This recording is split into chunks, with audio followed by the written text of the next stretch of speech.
नमस्कार दोस्तों। आज हम बात करेंगे एक ऐसी कहानी के बारे में जिसे सुनकर आपके रूह कांप उठेगी। यह कहानी है एक भूतिया हवेली की, जिसे लोग कहते हैं कि वहाँ रात को बुरे अनुभव होते हैं। तो चलिए शुरू करते हैं इस डरावनी कहानी को। राजेश और उसकी दोस्त सीमा कॉलेज के दिनों से अच्छे दोस्त थे। ये दोनों डरावनी कहानियों के बहुत बड़े शौकीन थे। एक दिन राजेश ने सीमा को एक पुराने और सुनसान हवेली के बारे में बताया, जिसे लोग कहते थे कि वहाँ रात को अजीब अजीब बातें सुनाई देती है। हवेली का नाम भूतिया हवेली। राजेश ने बताया कि यह हवेली शहर के बाहरी इलाके में स्थित थी और यहाँ पर कई अजीब घटनाएं हो चुकी थी। लोग कहते थे कि हवेली में रात को एक महिला की चीखें सुनाई देती है और कभी कभी झूलते हुए झूले भी दिखाई देते हैं। सीमा ने यह सब कुछ सुनकर राजेश को चुनौती दी कि वह उसे हवेली दिखाए।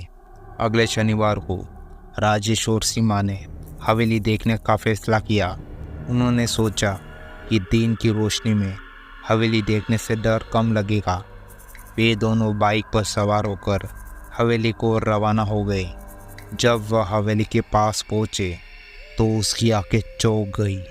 हवेली बहुत ही पुरानी और खंडर जैसी लग रही थी। दरवाजे पर जंग लगे थे और खिड़कियां के कांच टूट चुके थे। हवेली के चारों ओर अजीब सा सन्नाटा छा चुका था। राजेश और सीमा ने हवेली के दरवाजे को धक्का कर खोला और अंदर प्रवेश किया। हवेली के अंदर अंधेरा था और धूल का गुब्बारा उड़ रहा था। उन्होंने अपनी मोबाइल की टॉर्च चालू की और अंदर की ओर बढ़े। हवेली के भीतर प्रवेश करते ही उन्हें कुछ अजीब सा महसूस हुआ। हवा में एक ठंडक थी और कभी कभी उन्हें लगा कि कोई उनका पीछा कर रहा है। सीमा ने अचानक कहा, राजेश, मुझे यहाँ कुछ अजीब सा लग रहा है। राजेश ने उसे शांत रहने को कहा और आगे बढ़ा। हवेली के कमरे में उन्होंने एक पुराना झूला देखा जो खुद ब खुद हिल रहा था। दोनों ने उस झूले को देखा और सोचने लगे कि यह हवा की वजह से हिल रहा है। वह रात बहुत ही अजीब रही। जैसे जैसे रात गुजरती गई, हवेली में अजीब घटनाएं होने लगी। अचानक एक कमरे में से चीखने की आवाज़ सुनाई देने लगी। राजेश और सीमा ने एक दूसरे को देखा और डर के मारे उसकी सांसें तेज हो गई।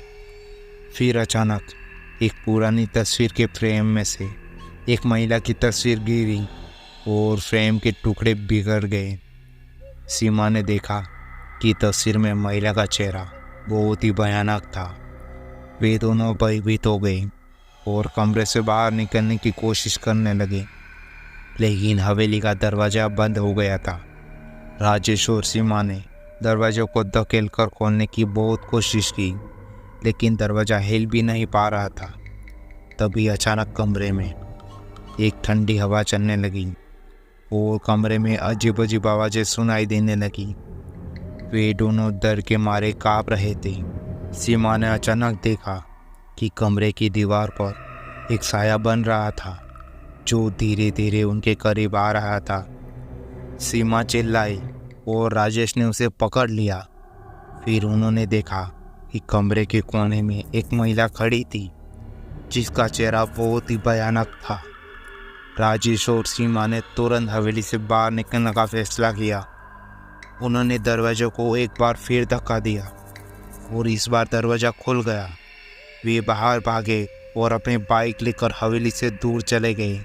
जब वे घर पहुंचे तो दोनों के चेहरे पर डर और थकावट साफ दिखाई दे रही थी।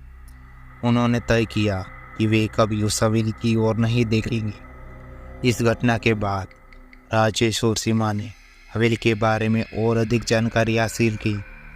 पता चला कि हवेली में एक महिला की मौत हो गई थी जो अपने पति और बच्चों के साथ बहुत ही दुखी थी। उसकी आत्मा वहाँ भटकती है और यही कारण है कि हवेली में अजीब घटनाएं घटती रहती है। दोस्तों, इस कहानी से हमें यह सीखने को मिलता है कि अज्ञात स्थानों पर कहानियों को हल्के में नहीं लेना चाहिए। अगर आप भी ऐसी जगहों पर जाए तो सावधान रहे और कभी अकेले ना जाए। अगर आपको यह कहानी पसंद आई हो तो कृपया हमारे चैनल को सब्सक्राइब करें